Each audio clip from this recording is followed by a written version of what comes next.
This is your weekly tech recap with Jamal Abbott. News and insights about the tech world in plain English. Thank you for listening. We are in episode number 16, and as you know, we got a lot to cover, and I'm excited to bring this news here with you today.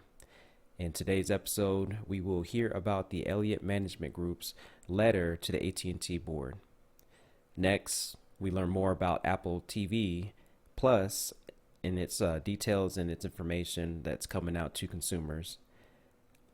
Next, we'll hear about the growing antitrust concerns for Google and Facebook. Last, we'll hear about 5G news around the world, and then we'll close out this episode with Q&A. This first story is interesting, and it comes from the Elliot Management Group. So this is an investment firm, and they recently revealed that they've taken a pretty large stake in AT&T, so a $3.2 billion investment.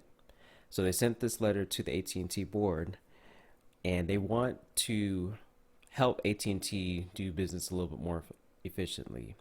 So in this letter, it's about 20, 25, or 26 pages long. They detail what AT&T has done right, what challenges AT&T is currently facing, as well as some underperformance issues that they have noted over the last 10 years. And then they recommend some changes for AT&T to implement. And this one was a little interesting because they cite out some specific examples of AT&T's issues with underperformance, as well as some moves to increase the stock value for the company. So this management group, they're known as an activist investor, and their main job is to put pressure on these type of companies in order for the returns to be received from the folks and the organizations that invest into these type of companies, as well as help out the employees and other shareholders of this company. So sounds good, right? And there's been quite a bit about AT&T and what they're actually going to do in regards to this letter. So here recently, they've actually had a meeting with the group. They've looked over some of the details of the plan, and AT&T responds by saying that they've already in the process of implementing some of the things that is being outlined in this letter, as well as looking at some other areas that maybe not make a whole lot of sense for the company. But since this discussion has started, and AT&T has recently revealed that they're actually looking at possibly selling the DirecTV asset, and that was one of the things that was outlined in the letter, to get rid of assets that don't make sense for the company and to focus on what they're good at. So the letter highlights some challenges as well as some opportunities for AT&T, and there's some discussions now about how possibly AT&T can do business a little bit more efficiently. So once again, I find it interesting, find it fascinating. Now, the one thing to note too about this $3.2 billion investment into AT&T, now this represents about 1% of the company, of the company's revenues. And I just find it fascinating that an investment group can have that much influence on a company. And I'm not saying that this is something that this company has done solely on its own, but it's clear that AT&T is taking this pretty seriously and is open to ideas from their investors, and then willing to make some changes as long as it makes sense. So AT&T has here recently has restated their mission, and they've talked about the fact that they have their communications portfolio, which is where we as consumers and we as people that do business with AT&T, that's the area that they're well known for. So that's their wireless, that's their internet services, and then anything else that helps us communicate. So AT&T's vision is to have the communications piece, which they do, integrate pieces of their entertainment unit. So that's the content that they own through Time Warner acquisition, some pieces of the DirecTV acquisition that they made a few years ago, and as well as use the insights from that and then provide advertising solutions through their Xandr unit. The letter also talks about too how AT&T should get out of the Latin America arena because it doesn't really make a whole lot of sense for their portfolio, and that's another area of underperformance. So a lot that's been come up here recently for the AT&T. It could be a distraction, or this could be an opportunity to retighten their plan and to stay focused and to really streamline what they're doing to be an effective force for the market. So I'm interested in this. I'm still looking into the story as it develops, but this is something that has come up here in the last few weeks. Our next story, and this is about Apple and their new streaming service called Apple TV Plus. So this is finally going to be released on November 1st, and it will be available in over 100 countries and regions. Apple TV Plus will have original shows, movies, and documentaries, and this will be available on Apple devices as well as some other devices. The one interesting point about the streaming service is the price point, and it's coming in at $4.99 per month. So this is by far the cheapest streaming service out there. So Netflix is somewhere around the $12 or $13 range.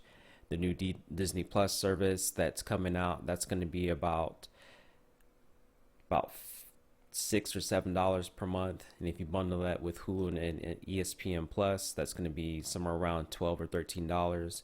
But this is coming in at $5 a month. And the people that buy new Apple devices around this time will get Apple TV Plus for free for the first year. So this is really exciting. And then the one thing that Apple realizes too with streaming today, there's going to be people that's going to be sharing their accounts. There's going to be people that's going to be wanting to take a peek and look at maybe some of their favorite shows or content on this platform. If you have this service, you can share this with up to 6 family members under the family sharing plan. So that's good news for folks that want to share this type of service. So this is an aggressive move, a bold move for Apple, but they do have the user base to support this type of low price point, and it's a way for people to get adopted to this service quickly. In the end, it all depends on the type of content they're able to bring to the table, and then how well this will sit in the mind of consumers, especially since you already have other services out there like Hulu, Netflix. You have HBO Max, which is coming out by AT&T here in 2020. And then there's also been an announcement for NBC Universal streaming service called Peacock. So there's quite a few streaming entrants in the market, and we'll see ultimately how the consumers play this out in their minds and see which one is the best for them. But really in the end, the consumers win in this, in that they have the choices that they desire for watching movies and TV shows and other types of content, and they're going to decide the fate of Apple and how well they do. But Apple has definitely got it right with the price point. You can't beat $4.99, especially when it comes to looking at content, especially on mobile devices. And then we'll see how this plays out. So Apple TV Plus coming out November 1st, and we'll see how this does. Our next story has to do with antitrust issues for Google and Facebook. Now, before I jump into this story, I thought it was important to define the word antitrust. So this is something that I looked up. And if you haven't used Investopedia, I highly recommend it. It's a great book, or it's actually a great website to look at business terms and financial terms on the internet. And Investopedia keeps it pretty clean and pretty simple as far as breaking down these definitions.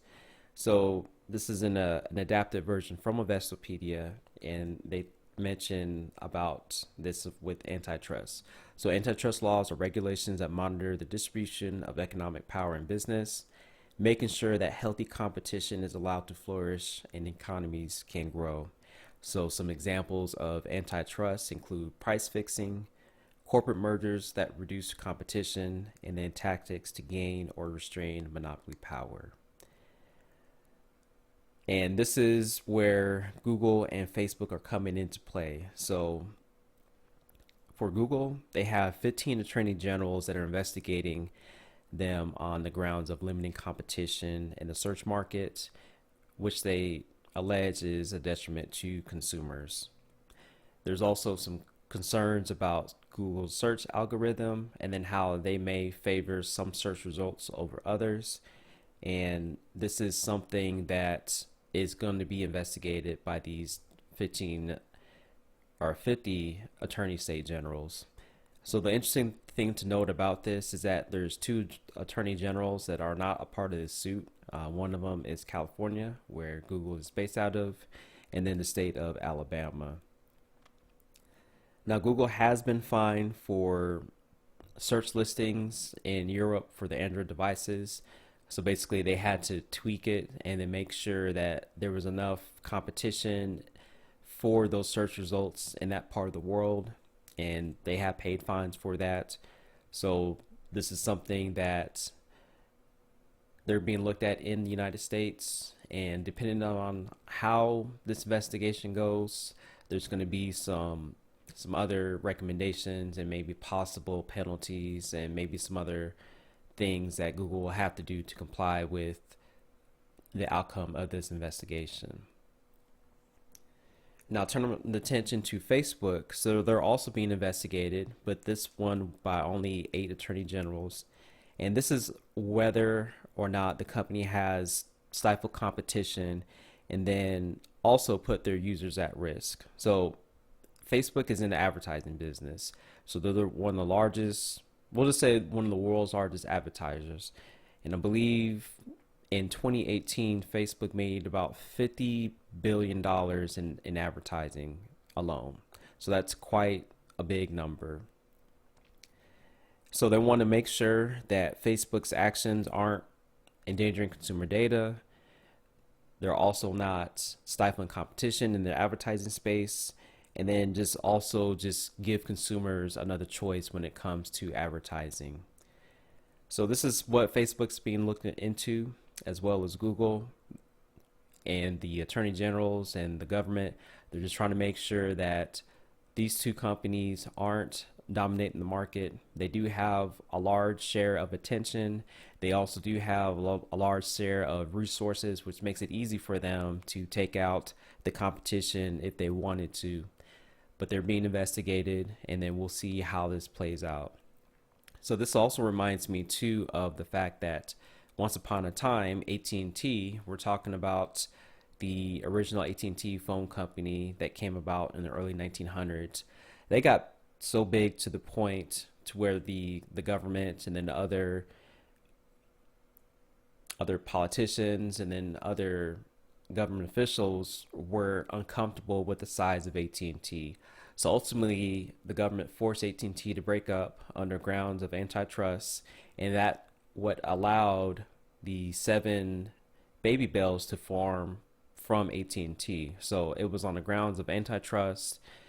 There was not enough competition in the market, and then ultimately, I believe this was the right move to make because it allowed for other companies to come in to start competing in the telephone space, and that's led to the expansion of the internet and then other types of voice services that we all enjoy today. So we'll see how this plays out for Google and Facebook, but they are under investigation at the current moment, and then we'll see how this ultimately shakes out. Okay, so we're going to check in on 5G and see how it's going on around the world. And we're just going to hit a couple quick highlights with how this technology is progressing. So checking in with Hungary, they're allowing 3 firms to bid on 5G spectrum. And those firms are Vodafone, Telenor, and then Magnar Telecom. So with these 3 firms bidding on 5G, pretty soon we'll start to see and hear some moves in this area as far as building up the 5G network out in Hungary. Moving over to China, China Telecom and China Unicom have agreed to work together to build out their 5G networks to save some money. It's important to note here that China Telecom and China Unicom are both state-owned enterprises. So this is controlled by the Chinese government, and they are working together to build these networks out together in an effort to accelerate the pace of 5G. So this is different from how things are being done in the United States, where each individual mobile operator is responsible for their own network and responsible for making sure it gets built out for their customer base. And then moving over to Taiwan, the Taiwanese government has stipulated that 5G operators should share spectrum, networks, and construction. The first auction of 5G spectrum will start on December 10th, and the licenses will be handed out by the end of January 2020. So once again, a different way of building out the 5G networks in Taiwan compared to the United States. And then moving back over to the United States, Verizon has deployed 5G service to 13 NFL stadiums at the start of the 2019 season.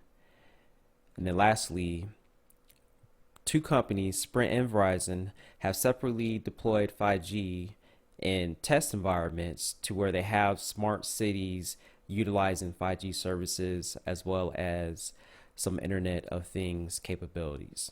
So testing the technology, we're getting it out there, and then we're going to see how this can be applied to the real world. So both Sprint and Verizon are doing that respectively in two different areas. Sprint doing this in Georgia, and then Verizon doing their testing at the University of Michigan.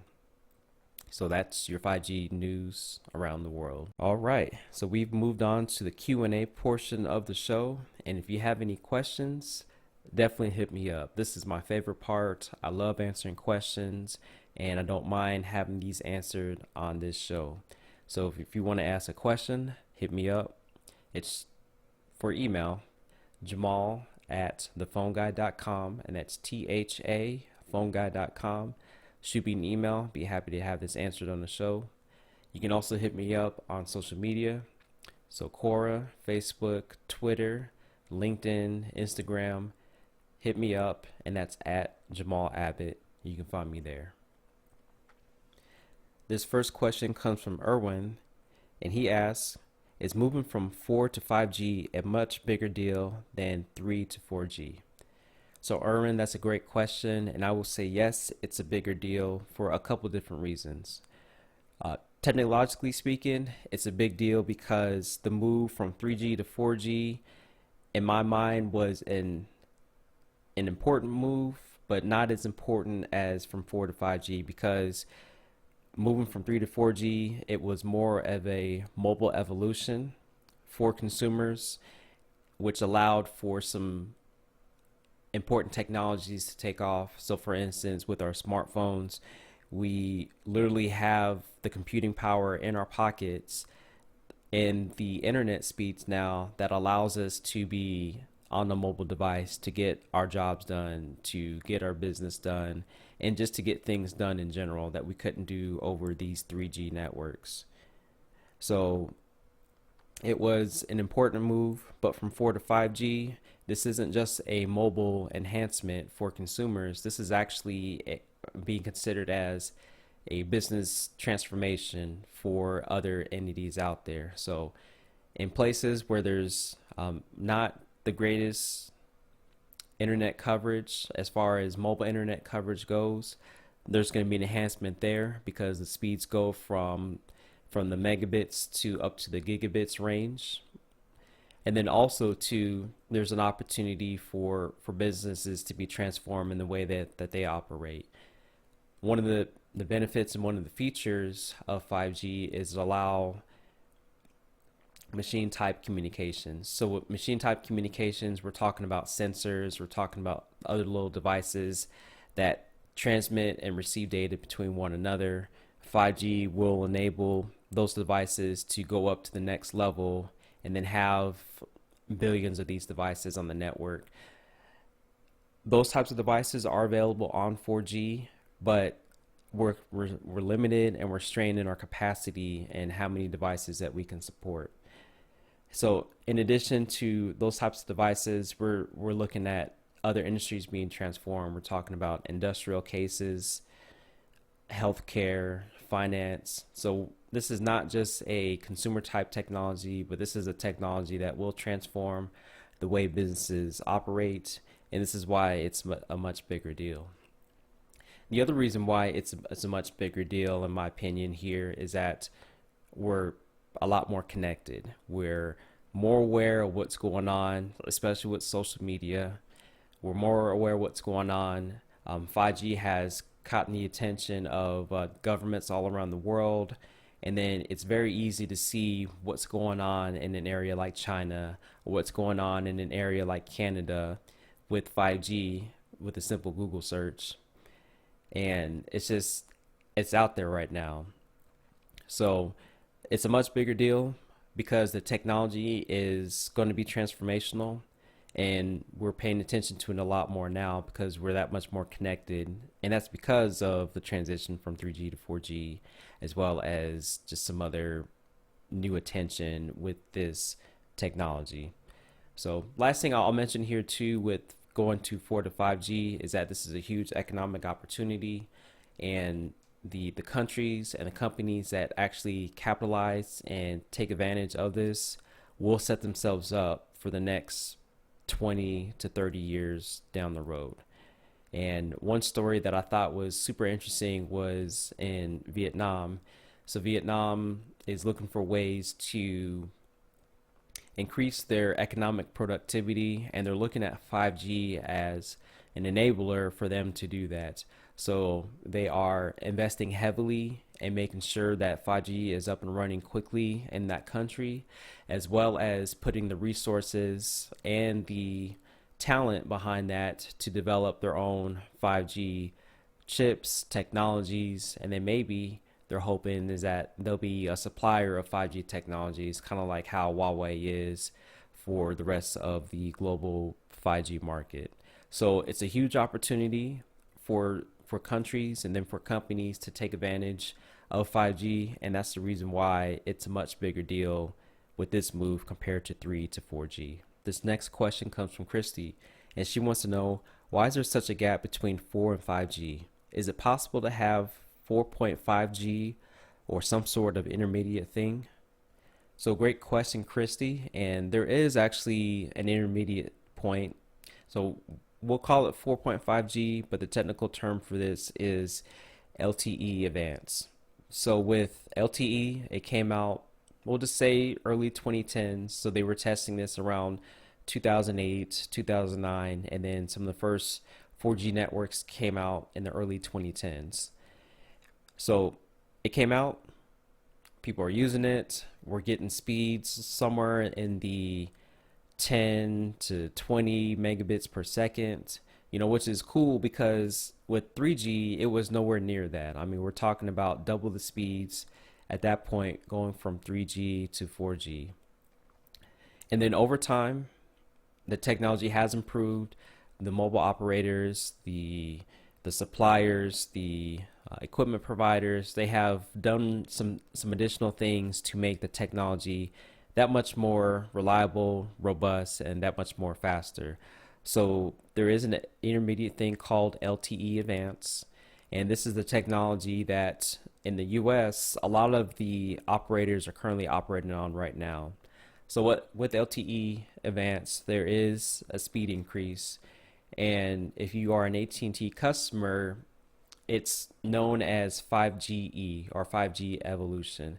So that is your 4.5G, so the intermediate step between 4G and 5G. So the speeds now are somewhere in we'll just say the 20 to 30, maybe even 40 megabits per second now on some of the current 4G networks. And it's probably higher in certain areas. It just all depends on the device that you're using, how the network is performing in your area, and then just the conditions for a great wireless signal. So, but there is a 4.5G. It's called LTE Advanced, and that's what's currently happening right now. There's not a whole lot of publicity and a whole lot of attention on it right now because it's not that exciting. It's an in-between point, but you're taking advantage of it as long as you have a current device and you're in a good area that has good coverage. So it's there. You may not feel it, you may not hear a lot of people talking about it, but it's out there, and we are in the midst of transitioning away from that over to 5G networks here in the next 5 to 10 years. So we're there with the intermediate step, and I hope you're enjoying what you're experiencing with that. This next question comes from Rick, and he wants to know, can cable TV survive the 5G wireless threat? Rick, definitely a great question. And this one got me thinking here just a little bit. And I want to say that this is kind of a multi-dimensional type of situation for cable TV. So, in a nutshell, yes, I believe that cable TV will survive to some extent with 5G, but cable TV isn't really under threat by 5G per se by itself. Cable TV is under threat by these streaming type platforms. So the Netflixes of the world, the Hulus of the world, just like what we learned in this show with Apple TV Plus, they're going to have to contend with some of these direct to consumer platforms that are coming. And that's the problem that cable TV is going to have. And this is something that I find fascinating. I had to study the business model of cable TV and then of some of these content companies. So with cable TV, they're the middleman, and their job is to distribute the programming from the content providers out to the consumers. And in this world right now where we're in, if I'm a content provider, so the Jamal Abbott show, and if I'm on TV programming, and if I want to bypass the cable TV subscription and go direct to consumer, I can if I build out my own platform and stream directly to you. And instead of having to worry about paying a fee to the cable TV companies, I would try to recoup that cost coming from you as the consumer. And then, so believe it or not, though, with some of these platforms that are charging, $5 or $10, to go directly to the consumer and to watch the shows in that manner, that's actually some of the costs that the cable companies are paying in order to be able to distribute like shows like ESPN or HBO or CBS or other channels of that nature. So I don't think 5G is that direct threat, but it is something to consider. One nugget that I got from an article that I was reading, they were talking about the fact that with broadcast television, especially like for reporters out there out in the field and who are doing shots, live on the scene somewhere, that would cost millions of dollars to have the truck or the van with the satellite equipment, and then to be able to broadcast that signal back to the TV station and then to do the live coverage. Now they're saying you were going from that to where now a live TV broadcast can be done with a backpack that maybe costs $10,000, and then you can do that over a 5G network and then broadcast that same signal. So that's pretty cool. That's a huge change, and that has to do with broadcasting, live TV in that nature. So, and it's possible that we could possibly go down that route to where we're getting TV shows over a 5G connection instead of the traditional cable. So that's going on. So we have content being distributed on the internet, and then we just have other factors that come into play with folks going on and hanging out more on their mobile devices. I mean, there's so many different factors that's putting pressure on cable TV. So they're going to have to innovate in some type of way. And then with some of these cable TV providers, what they're doing instead, they're saying, you know what, we're not going to focus a whole lot on cable TV per se as a product. We're going to kind of let that slide. We're going to let, the numbers decline because we realize we can't fight this. But what we will do is to beef up our internet connections, our internet service, and then make sure that these consumers have the best type of connection possible, so that way they can pull the content in on the internet to their devices, to the home, and then have the best streaming experience. So in some ways, they may be losing out on cable TV subscribers because of, the changes that are going on in the market. But on the flip side of that, they're actually getting more business because these consumers are opting to increase their internet connections due to the streaming and then due to the content that they're using on the mobile devices and then other devices to stream to the home. So, it's kind of like, okay, choose your poison with this, but long term, cable TV is under threat and they are losing subscribers. Not necessarily because of 5G, but 5G will be a factor, as this technology comes online and as this technology matures and there's more use cases for 5G. But there's all sorts of other pressures that are causing the demise of cable television. All right, so that's it for the show today. I thank you so much for tuning in and participating. If you're watching out there on the internet, I really appreciate you checking the show out.